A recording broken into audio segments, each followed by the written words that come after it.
Bonjour à tous et à toutes, et aujourd'hui nous nous retrouvons pour une nouvelle critique, et nous nous retrouvons pour parler encore une fois d'un film d'horreur, et il s'agira aujourd'hui du film La Proie du Nombre. Tu vas pas bien.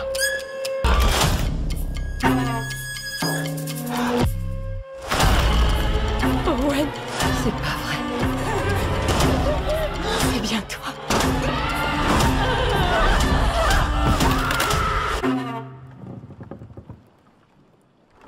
La Proie du Nombre, donc, c'est un film d'horreur réalisé par David Krugner, je crois, un réalisateur américain que je ne connaissais pas, et probablement vous non plus, mais qu'on risque peut-être de connaître et d'entendre parler, puisque j'ai vu que ce serait lui qui serait aux commandes d'un nouveau film Hellraiser. Hein. Hellraiser, c'est film d'horreur des années 80, et apparemment va y avoir un nouveau film, un reboot, une suite, et c'est lui qui va s'en charger. Si c'est le cas, ça pourrait être pas mal, puisque le film qu'il a réalisé, qui est sorti donc cette année en France, La Proie du Nombre, bah c'était quand même vachement bien, c'était plutôt pas mal, et j'ai beaucoup apprécié ce film. Comme vous pouvez le voir dans la bande-annonce, ça raconte l'histoire d'une jeune femme qui s'appelle Beth, qui a son mari, bref j'ai oublié son nom, qui s'est suicidé, et qui donc va devoir va devoir apprendre à faire son deuil et à vivre sans son mari. Sauf que au fur et à mesure, en cherchant dans ses affaires et tout de son mari, elle va découvrir que son mari avait des photos d'une autre femme, et elle va découvrir que son mari menait un petit peu une double vie avec plusieurs autres femmes dont il ne lui a jamais parlé. Donc ça va partir dans tout un truc comme ça, où justement après la mort de son mari, elle va découvrir une autre identité de son mari, une autre vie, et ça va partir dans un truc un petit peu thriller et tout quoi. En tout cas, ça c'est ce que la bande-annonce nous vend. Elle nous vend justement un truc un petit peu thriller, où elle va découvrir toute une facette cachée de son mari, sa double vie, sauf qu'au final c'est vraiment un film d'horreur quoi, surtout à partir d'un moment à peu près vers la fin, le troisième acte, où là aussi, un petit peu comme dans Malignante, il y a un retournement de situation où on apprend un petit peu toute la vérité, dont je parlerai en spoiler, mais non, en fait c'est vraiment un film d'horreur quoi. Et c'est ça déjà qui est bien aussi, c'est que la bande-annonce, là aussi comme celle de Malignante, là la bande-annonce nous a vraiment vendu le truc comme étant un truc thriller quoi, où justement une femme découvre que son mari avait une vie secrète après sa mort, qu'il y avait d'autres femmes quoi, un truc assez classique, sauf qu'en fait c'est vraiment un film d'horreur quoi, mais ça on le voit dès le début en fait, puisque la femme justement Beth se met à avoir des hallucinations, à avoir des rêves, à vivre des moments, à avoir des événements paranormaux qui se déroulent dans sa maison et tout, et donc là vraiment c'est typiquement le film d'horreur quoi, on part vraiment dans le film d'horreur dès le début. Et en termes d'horreur ça marche très bien, c'est plutôt bien foutu quoi, c'est de l'horreur assez simple, sauf pour le troisième acte où on va en parler, c'est de l'horreur assez simple mais qui est bien faite quoi, ça va surtout marcher sur des événements paranormaux qui arrivent, donc une porte qui s'ouvre, de la musique qui se met à jouer toute seule, ou ça va aussi jouer sur beaucoup des ombres, des silences, des longs moments de silence où le personnage marche et tout, dans le noir et tout, ça va jouer aussi sur l'obscurité et tout. C'est de l'horreur assez simple qu'on a déjà vu, mais oui c'est simple, mais quand c'est bien fait, comme là dans le film, ça marche très bien, et honnêtement le film fout quand même un peu les jetons quoi. Ça, pour le coup j'ai vraiment eu il y a vraiment des gros moments dans le film où vraiment j'ai eu peur, où j'étais angoissé, j'étais un petit peu recroquevillé comme ça, crispé dans mon siège, parce que pour le coup l'horreur marche bien et ça fout vraiment les boules quoi. Il y a quelques passages où il va y avoir aussi des screamers quoi, mais c'est pas juste des screamers où normal où on va faire le monstre qui apparaît d'un coup comme ça va surtout être des screamers avec des gros bruits sourds qui vont arriver de manière très forte dans le film quoi. C'est pas ça arrive pas souvent dans le film, c'est deux fois honnêtement je crois, et même la manière dont c'est fait, j'ai pas trouvé ça putassier ou juste une manière facile pour faire de l'horreur, pour faire peur quoi. Non, c'était quand même plutôt bien fait, et l'horreur dans le film en général marche quand même très bien, et bien mené quoi, c'est bien angoissant, c'est bien stressant aussi. Il y a bien aussi ce côté mystérieux de découvrir la face cachée du mari, ses personnalités aussi, qui amène un côté enquête stressant, angoissant, c'est bien fait, ça marche bien.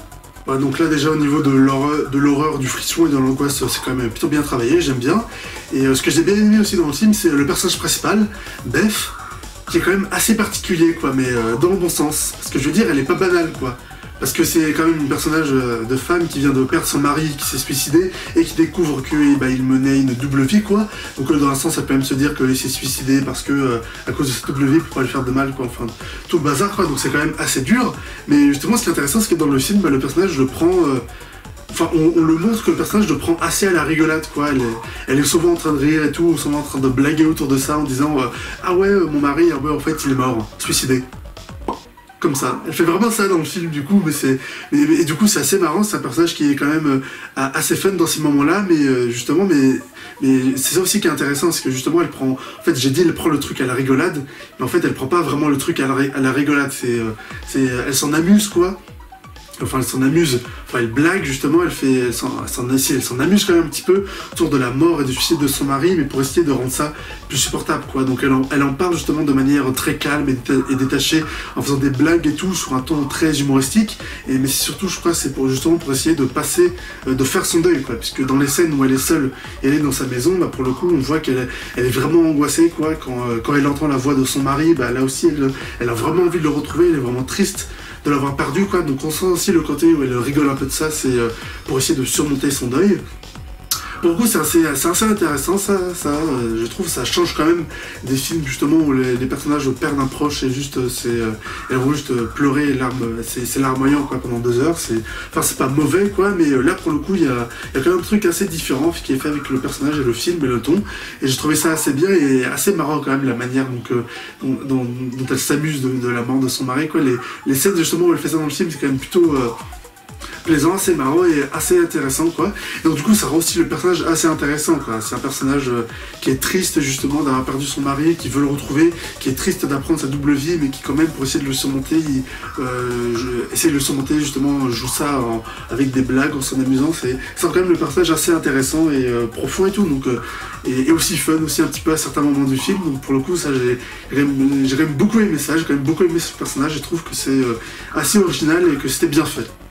Et donc maintenant on va rentrer dans la partie spoiler pour parler justement de la fin du film, justement, ou du 3e acte, puisque c'est très intéressant. Donc si vous avez vu le film, restez. Sinon, si vous voulez voir le film, ne regardez pas, puisque c'est... Enfin, ne regardez pas cette partie de la critique, puisque ça...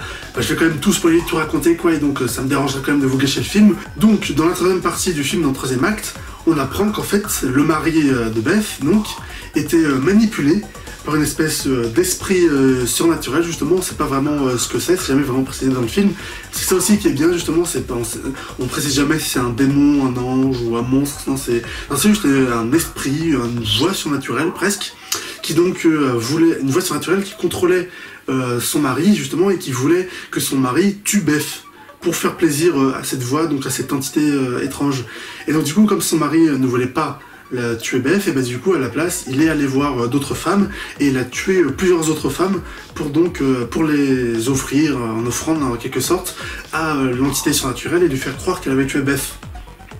Et donc c'est pour ça que du coup après dans le film à la fin il se suicide, justement, c'est pour expier justement tous les crimes qu'il a commis et toutes les femmes qu'il a tuées, quoi. Et voilà, quoi, en gros c'est ça. Et déjà c'est quand même très intéressant, quoi, puisque déjà c'est un twist, là encore une fois, donc enfin c'est plutôt un turnover, quoi, puisque du coup on parle d'un tout autre film que ce qu'on croyait, quoi, puisque au début moi je croyais justement que le film ça allait être juste la femme Beth qui découvre que son mari était un monstre, menait une double vie, et que sa passion cachée, quoi, c'était d'être un sataniste et tout, d'invoquer des démons. Je pensais que ça allait être ça, mais là en fait non, c'est le mari qui était contrôlé par une entité qui faisait des choses horribles, quoi. Donc du coup là pour le coup le film déjoue nos attentes et déjà c'est bien fait, et je trouve que la réponse aussi qu'ils nous ont appelé était plutôt pas mal, quoi. Ça marche plutôt bien. Et là on va arriver à la scène de bravoure du film. C'est la scène justement qui m'a donné envie de parler du film, quoi, puisqu'on s'y attend pas du tout et parce que la scène est très bien faite. Donc j'essaie de bien rester le contexte. Donc la scène commence lorsque Beth est seule dans sa chambre, et se met là aussi, c'est un moment du film où il se met à y avoir des événements paranormaux. Et donc il y a un moment du film justement où elle appelle son mari parce qu'elle veut vraiment le retrouver, et son mari apparaît entre guillemets devant elle, mais en étant invisible, quoi.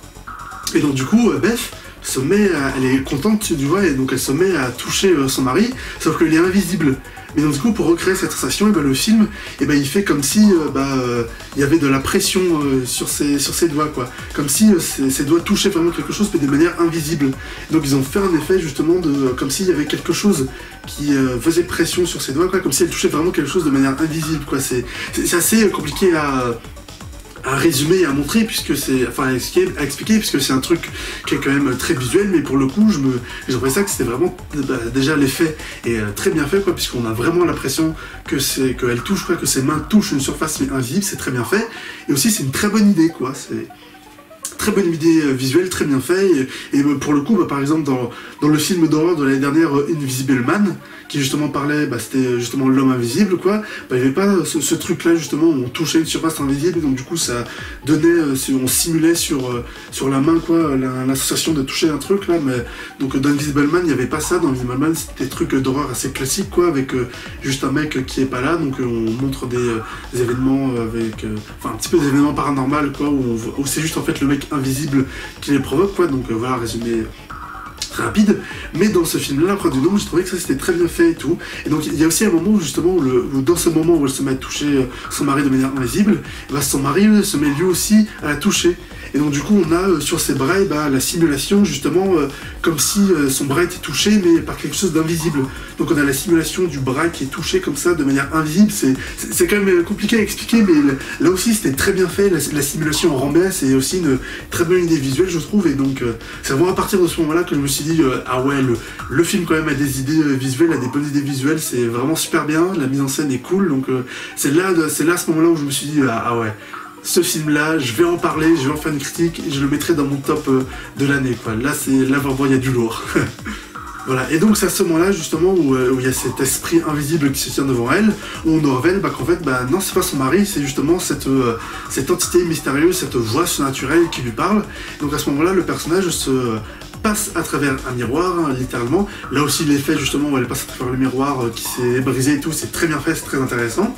Et elle se retrouve justement dans une version de sa maison, mais justement dans un miroir, quoi. Donc c'est sa maison à l'envers. Et là aussi il se passe un truc très intéressant, puisque dans cette version à l'envers de la maison, quoi, elle voit tous les crimes qu'a commis son mari en tuant toutes ces femmes, quoi. Donc c'est très intéressant parce que déjà c'est très malsain, mais aussi c'est très particulièrement fait, quoi. Parce qu'en gros elle se retrouve dans le miroir, quoi, parce que en gros le miroir a reflété tout ce qu'a fait, tous les crimes qu'a commis son mari. Donc en se retrouvant dedans, elle voit un petit peu entre guillemets ce que les miroirs a reflété, quoi. Et en même temps elle voit toutes les femmes qui sont tuées par son mari, mais en même temps elle vit le truc, quoi. C'est en double comme un miroir. C'est super c'est super chelou et étrange, mais déjà c'est très bien fait dans le film, ça rend très bien, mais c'est une manière assez particulière, quoi, de faire ça. Et en termes de mise en scène, c'est très très intéressant, j'ai trouvé quand même, et assez spécial, quoi, assez particulier, mais ça rend très bien. Pour le coup, on s'y attend pas et c'est bien fait. Et enfin, le dernier élément de mise en scène dont je voulais parler, c'est celui qui est quand même assez cool, quoi, assez fort, assez bien fait. C'est donc cette entité surnaturelle, quoi, cette voix intérieure, quoi, enfin surnaturelle. Parce que aussi, je voulais parler aussi du fait que le titre du film, La Proie du Nombre, c'est le titre français, alors qu'en fait le titre anglais c'est The Night House. Donc la maison de la nuit, quoi. Donc traduire la maison de la nuit par La Proie du Nombre, je trouvais ça un petit peu bizarre, quoi, étrange. Bon, même si ça collait un petit peu dans le film, puisque justement le personnage, quand il y avait les événements surnaturels dans sa maison, elle se faisait traquer entre guillemets par l'âme de son mari, enfin le reste, la présence de son mari, quoi, donc littéralement une ombre. Voilà, donc très symbolique.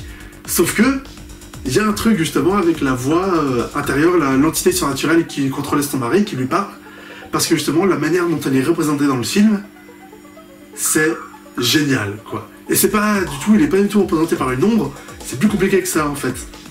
En fait, le personnage, donc la voix intérieure, elle est représentée par une illusion d'optique, une illusion de perspective. Vous voyez, comme ça. Hey everybody, I've got some exciting optical illusions to go over with you today. You need to pay very close attention, because your eyes are going to be trying to play tricks on your mind. And if you do focus well, you actually might be able to pick up on some of these illusions before I reveal them to you. This furniture illusions. Sauf que c'est une illusion de perspective, donc avec des objets de sa maison, quoi, des trucs, des chaises, des trucs divers et variés. C'est une illusion de perspective qui forme la silhouette d'un homme, quoi, la silhouette d'un visage. Et donc du coup quand on voit ça, bah, déjà comme idée visuelle c'est excellent quoi, c'est utiliser l'illusion de perspective pour former une forme, une silhouette, pour créer une entité surnaturelle, c'est très bonne idée visuelle quoi, très bonne idée de mise en scène, super. Mais aussi quand ça rend à l'écran quoi, on le voit, et ben, la forme, la silhouette qui est formée par l'illusion de perspective, bah, ça donne l'impression de voir une ombre mais en 3D justement, une ombre qui bouge en 3D mais une ombre transparente en relief quoi. En fait l'effet est super bizarre quoi, ça rend super bizarre parce que ça donne un effet justement à cette silhouette ultra étrange quoi. J'ai jamais vu ça moi par exemple, ni dans une série ni dans un film, j'ai jamais vu d'effet et de rendu comme ça, mais justement ça donne l'impression véritablement de voir une espèce d'ombre, mais pas une ombre noire, mais justement une ombre transparente en 3D qui bouge et tout. Et c'est génial quoi. Déjà parce que ça donne un petit peu de sens justement au titre du film, la proie d'une ombre, puisque littéralement cette entité elle est représentée par une ombre 3D bizarre, pas de la perspective, mais aussi visuellement c'est super intéressant quoi, parce que c'est en termes de mise en scène et de recherche visuelle, bah on voit qu'il y a de la recherche dans la mise en scène quoi, c'est très intéressant, et aussi bah, c'est une super idée quoi, utiliser la fausse perspective, les illusions de perspective comme ça pour former une silhouette, c'est très bonne idée, ça rend super bien dans le film, ça fait des images super étranges, malsaines et très particulières, et ça rend vraiment très bien quoi, et c'est vraiment surprenant parce que moi pour le coup je m'y attends pas du tout, et là on voit le truc, la mise en scène visuelle et tout, l'illusion dans le film, on voit ça, on se dit ah mais c'est quoi ça, c'est super mystérieux, c'est super bizarre, mais c'est super bien fait et tout, c'est vraiment très bien fait, et on voit on voit quelques images de ça un petit peu dans le film, mais c'est surtout à la fin justement quand elle a toutes les visions, où elle voit tous les souvenirs des crimes de son mari justement, où on vous montre ça vraiment, et donc c'est vraiment ça un petit peu la scène de bravoure du film, puisqu'on voit justement ces illusions de perspective qui forment cette silhouette beaucoup de fois, et c'est surtout à la fin du film quoi, et donc quand elle a les visions, et la scène est vraiment super géniale quoi, parce qu'on sent vraiment l'angoisse, tu vois, la mise en scène sublime ça justement avec ses idées visuelles et tout, c'est... J'en prends en souffle parce que j'ai beaucoup parlé, mais ouais là, pour le coup c'est vraiment la scène de bravoure du film vers la fin, c'est vraiment très bien fait, ça rend très bien, on s'y attend pas du tout, et pour le coup quand on voit ça on se dit c'est... Bon, pour le coup j'ai vu ça, je me suis dit... Ah ouais quoi, c'est vraiment super recherche, mise en scène, esthétique, visuelle et tout, ça rend vachement bien, c'est super bien, je suis conquis, quoi, voilà, je suis conquis, c'est vraiment super bien. Ouais bah voilà, hein. Rebonjour à vous, hein, si vous avez pas regardé, sautez la partie spoiler, mais voilà quoi, dans l'ensemble, comme j'ai dit, j'ai beaucoup aimé ce film, hein, très angoissant, très bien, j'ai eu beaucoup peur, ça marche très bien. Avec un dernier acte justement où il y a toute une scène de bravoure très bien recherchée, avec une bonne mise en scène, de très bonnes idées visuelles, vraiment j'ai quand même pas trop envie de vous hyper pour le film pour pas que vous soyez déçus, mais quand même ça, pour le coup on s'y attend pas, c'est vraiment très bien fait, inattendu, ça surprend quoi, c'est bien fait quoi, c'est vraiment très bien quoi.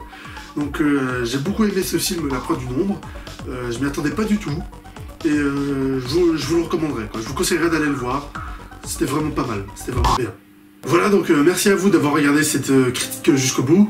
N'hésitez pas à mettre un pouce en l'air si ça vous a plu, et dites-moi dans les commentaires ce que vous avez pensé de mon avis, de ma critique et du film, si vous l'avez vu. Partagez ma vidéo sur les réseaux sociaux, et abonnez-vous à ma chaîne YouTube pour ne pas manquer mes prochaines vidéos. Salut!